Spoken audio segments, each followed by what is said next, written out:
the kind of stuff my dad would play. Man, my dad was just a phenomenal guitar player. Also a great bass player, wonderful singer. And best of all, he was the best dad on the planet. He was awesome. He still is awesome. He's 84. His birthday's on Weed Day, April 20th. I give him crap about that all the time. He doesn't understand. But he's a great player. He's a monster singer. He's just a killer singer. But that's how he liked to play. He was kind of a Chad Atkins kind of guy with a little different twist. But he was just a really, really good player. And I get asked all the time about influences, for me. Of course, Jerry Reed, Steve Gaines. All those guys were just monster players. I love that stuff, And Peter Frampton, remember Peter Frampton? And there's a ton of guys out there that I just really loved. Growing up playing, Mark Knopfler was one of them. I love that stuff. And I get asked, I was telling my students last week, we're in here working, and I've told several of my other students the same thing. I said, I get asked all the time, what would I recommend a young player or just to get better at playing and learning a little bit of theory with it too and all that stuff. And my advice to anybody out there is find a song that you like on YouTube, one of your favorite singers and guitar players, whether it's Chad Atkins, Brent Mason, Steve Gaines, Skinner, any of that stuff. Whatever it is, pick you something out and learn to play it just like the record. And try to get their tones they were getting too. You can get really close to their tones. If you can't get right on it, you can get close to it. It's cool. But I think training your ear to hear stuff like that, and also when you hear somebody play a ride, it's correct. So if you take somebody's ride and you learn that ride and then you start breaking it apart, you start seeing your scale, major scale or your minor scale in there, whatever, that will teach you so much. Like That's the Way Love Goes, Haggard.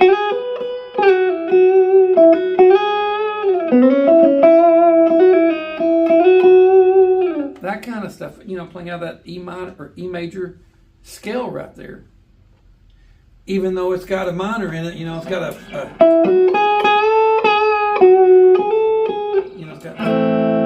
got A minor.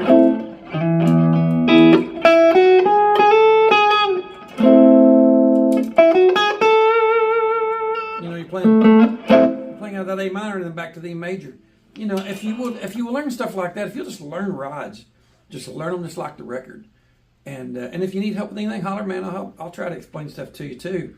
But I think that is the best advice I could give anybody. My hero, one of the very first songs I learned to play on guitar was Eastbound and Down because I loved that ride and I loved Jerry Reed. But I was hearing those parts and I didn't realize it was 3 guitars playing that, and it was cool to me. So that's how I really learned. I just started breaking stuff down.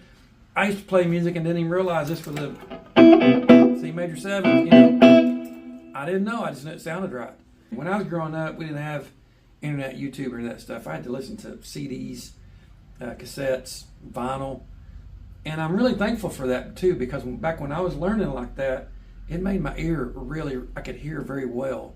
And when I say hear, I could hear the notes. I could tell what people were playing, and it taught me so much instead of going on here and just looking at tab and looking at it done that way.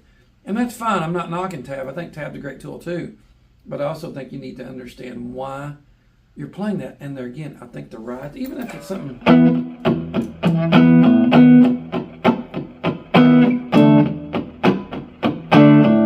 that kind of stuff,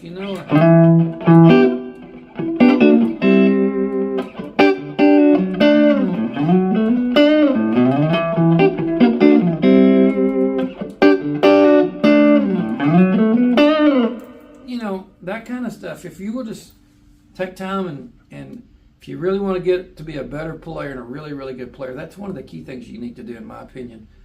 Just start working on stuff, There's all kind of great YouTube channels to watch. Tom Budovac is one. Watch his channel.